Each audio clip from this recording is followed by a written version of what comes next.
혼신등과 차별이라는 단어만으로도 어느 때보다 더 뜨거운 논쟁을 가져오는 시대를 우리는 살고 있습니다.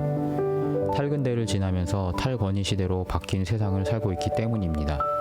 어느 때보다 꼰대에 대한 이야기가 많이 회자되는 시대를 살면서도 우리는 또한 어느 때보다 무책임한 시대를 살고 있습니다. 돈으로 정량화되지 않은 행동들, 효, 배려, 인내, 헌신 등등의 가치는 쓸데없는 소모로 인식되는 시대를 살고 있다는 것입니다. 그런 가운데 남자는 탈모, 여성은 창모라는 바울의 공예배 에티켓은 시대착오적이고 차별적으로 들릴 수밖에 없습니다. 그러나 우리가 본문을 읽을 때는요, 무시간적이거나 혹시 무문화적으로 읽게 되면은 얻어낼 수 있는 것을 다 놓치게 된다는 것을 잊지 말아야 합니다. 오늘 본문의 논쟁은 고린도 교회의 여권 신장이 가져온 문화적 부작용에 대해서 바울 선생님이 언급하고 있는 것을 봐야 합니다. 예수 그리스도의 복음은요, 여성들에게 자유함을 분명히 가져다 주었습니다. 성경 속에서 마르다와 마리아, 창녀, 우물가의 여인들, 모세의 정해진 이혼 증서를 얻지 못하고 버림받아 사회적으로 고립된 여성들에 대한 목소리 등등 예수 그리스도께서는 당시 기준으로 이단화적인 그러한 이야기들을 이야기하셨습니다. 심지어 부활의 첫 목격자도 증언의 효력을 상실하는 여성 3명이었지만 신약 성경의 전통은 이 효력 없는 기록으로 예수가 부활했다라고 기록하고 있는 것을 보게 됩니다. 당시 기준에서는, 문화적 기준에서는 아니면 말고로 받아들일 수 있는 리스크가 다분한 그런 증언이었다는 것입니다. 그렇지만 초대교회는요, 이 예수님의 뜻을 따라서 여성의 지위를 전적으로 인정해주게 됩니다. 그런데 문제는 여기서 터지게 됩니다. 인정을 얻은 여성들이 자신들의 자유함 안에서 관습에 반하는 일들을 행하게 되는 것입니다. 공예배 가운데서 머리를 가리지 않은 여인들이 교회 안에서 기도하거나 예언하는 일들로 인하여서 남성 성도들이 경악하는 일들이 일어나게 된 것입니다. 지금도 아랍권의 경우는요, 여자의 머리를 가리기 위해서 부르카나 차도르를 쓰게 되는 것을 보게 됩니다. 당연히 고대 문화권 안에서, 고대 근동 문화권 안에서 여성이 생머리를 드러내는 것은 성적인 욕망의 표현이었습니다. 직업적인 율랑 여성이 아닌 이상 가리는 것이 문화였다라는 것을 우리는 염두에 두어야 한다는 것입니다.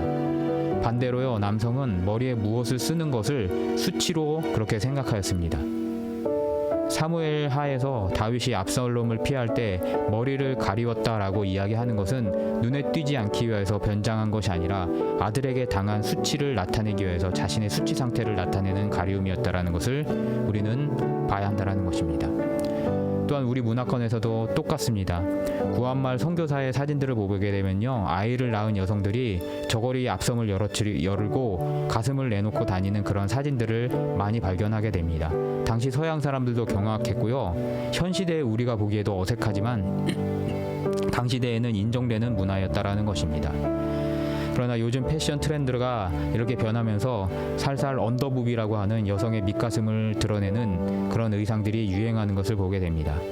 그런데 여러분 생각해 보십시오. 여러분, 만약에 여러분의 교우 여성 중에 설교나 공기도 시간 중에 언더부브 의상을 착용한다라면은, 물론 그것은 그녀의 자유입니다.